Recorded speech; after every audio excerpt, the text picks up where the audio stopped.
Hello everybody, my name is Emmanuel Patrick and here with me is Blaze Hilary, the top Reef ambassador for December 2020.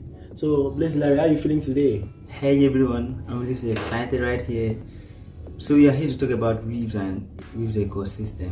Of course, we are here to talk about the reef ecosystem and we'll be explaining a lot of things with you guys. But first, before we do that, I'll introduce my Twitter handle so that you can follow me on Twitter. My name is Empachen on Twitter. And my name is Blaze Hilary on Twitter. What's your username on Twitter, please? Blaze Hilary1 on Twitter. Okay, that's his username on Twitter, and my Twitter username is Empachen, EMPA and chain. So you can follow us on Twitter, like all our tweets, retweet them, and help us to promote reefs. We are both reef rangers working for reefs from December now January. For 2 months now we've been working with reefs. So today let's move down to the main topic, which is the reef ecosystem. So if I want to explain reef to you, there'll be a lot of things for especially newbies, people that have not been in the ecosystem for a long time. They will find it hard to understand some of these things. So we are here to break it down for you guys to easily understand, especially folks and fans of reefs in Africa who has not really been involved with cryptocurrency. Since we are here in Africa, we are here to break it down so you people to understand it clearly. So really that what Reefs is a smart liquidity and protocol aggregator and yield engine that enables trading with access to liquidity from both centralized and decentralized exchanges. I'm very sure somebody who is new into crypto is already confused by now. And it offers smart lending, smart borrowing, smart staking, smart mining through artificial intelligence driven personalized real yield engine, and it enables proprietary analytics and multi-chain accessibility. So Blaze, we are talking about Reef being a smart liquidity and protocol aggregator, and so how will you explain that, how Reef enables trading to access liquidity from both centralized and decentralized exchanges? How will you explain that to a new person? Okay, if I want to really talk about the liquidity problem being solved by ReefDefi, the centralized exchange has a whole lot of liquidity, yes, but they have one disadvantage, which they are prone to attack. So if they are prone to attack, you lose all your funds. So while Reef encourage people to also trade reefs on centralized exchanges, they equally provide liquidity, they solve liquidity problems on decentralized exchanges. Like example on Paraswap, Reef added over $320,000. Wow, that's huge. Yeah, that's really huge. To solve the liquidity problem on Paraswap, so users can trade Reef with high use of liquidity. Wow, that's pretty awesome. That means if I have Reefs on if I buy Reefs on Binance, I can feel secure and safe to withdraw it to my Reef wallet and trade it on Paraswap or Uniswap. Definitely. With a very high liquidity. It means I can always convert my value of Reefs on Binance the same way. The same value. That's interesting. Yeah. Okay, talking about Reefs offering smart lending, smart borrowing, and smart staking. What more can you say about this in terms of smart lending, especially smart lending? Okay, one of the interesting features of Reef, like you said, they have the staking protocol, the lending, the borrowing. Now these are the features that helps investors to see how important and how they could make a huge lot of investment on Reef DeFi. So the smart lending, now an investor could lend Reef. If you stake Reef, you can also lend Reef from the ecosystem. Oh, that means I can get rewards for lending Reef to people. Yeah, you can get reward for lending Reef. You can also have reward for borrowing Reef. Okay. So in terms of borrowing Reef, I can't just go and say I want to borrow Reefs and Reefs will be given to me. What are the protocols involved in borrowing Reefs? Okay, before you borrow Reef, there will be some collateral, and that could be when you stake Reef. So your stake Reef could actually be like your collateral. Wow. Yes, that's actually interesting. That actually adds much value to the ecosystem.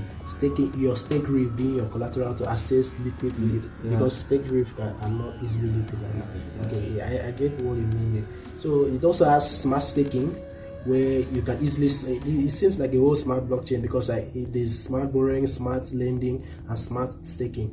So in terms of smart staking, that means I can buy some Reef token and stake, and also get rewarded for staking. Yeah, one interesting thing is you get a reward at the end of a particular period of time. Okay. So if you're staking your Reef, you're very pretty sure of your APR.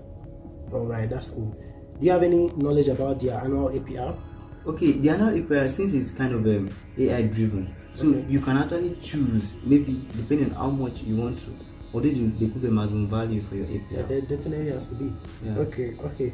So that means having a maximum value for the APR solve the inflation problem. So we don't have so much inflation of the token over time. All right, let's talk about the fragmentation problem that has been plaguing the DeFi ecosystem over time now since DeFi came in 2020. Am I right? Should be 2020. So I think that's when a DeFi project exploded so much. Maybe some came in before that time, but since this came in, there has been a lot of fragmentation problem for investors who want to invest in different DeFi projects. How does Reef solve this fragmentation problem? Okay, Reef is actually a first cross-chain project. So what Reef does is it tries to link other DeFi projects. Okay. So now, instead of investors accessing their different wallets or different user interface, assuming an investor has 5 different Reef or DeFi platforms. So now Reef now solve this problem by integrating all these DeFi projects into one ecosystem. So now with your Reef now you could access other wallets. So now your risk of password is actually low. So you cannot lose your password. It helps you bring down the risk management of your password. That's awesome. That solves a whole lot of stress. As an investor, I wouldn't feel good moving around wallet to wallet, move from trust wallet to a lot of wallets, so that I'll be able to invest in DeFi. And I think Reef wallet helps me invest in all these cross-chain DeFi projects and also get my rewards. Yeah, and it's only very secure. Yeah, that's very good. Because it's built on the Polkadot blockchain ecosystem. Okay, talking about this being able to access different wallets using Reef, does that not bring in centralization problem as is one of the shortcomings of Reef? Because if I'm able to access like 4 to 5 wallets through Reefs, if my Reef wallet can be hacked, that means I can lose my funds in those 4 to 5 wallets. What's the security protocol or security model that Reef has set in to solve this problem? Okay, there's a high level of security. We've been built on a Polkadot blockchain. We know Polkadot blockchain to be a very highly secure blockchain. So definitely, before we came about this cross-chain interoperability, they talked about the security issues, and that's why they actually went to the Polkadot blockchain and they built the ecosystem of Polkadot blockchain, which is highly so secure. And moreover, Reefs are partnered with so many DeFi security agencies. So your funds on Reef are totally secure. And it's not totally centralized. Like I read about Halbon. Is Halbon one of their partnerships? Yes, definitely. That was a recent partnership. That was last month. Alright, that's very cool. As you can see, Reef's project has a lot of intrinsic value. The team is very serious. The community is a very strong one. And recently, when the community did a meme contest, I was so surprised to see over 1,000 entries, which means we have a very strong community for such a new project. In over time, about 1 year time or more, if we do more of this meme contest, we have over 10,000 entries, and that would be really amazing. By that time, Reef should be above $1. I don't think I'll sell my Reef below $1. Definitely, I would even advise you to stake your Reefs. Just go for staking. Staking, wow, so awesome. that you can yield while you're also having your liquid Reef stored. That's cool. I have some Reef tokens on Binance, and I'm going to move it over to staking. Thank you.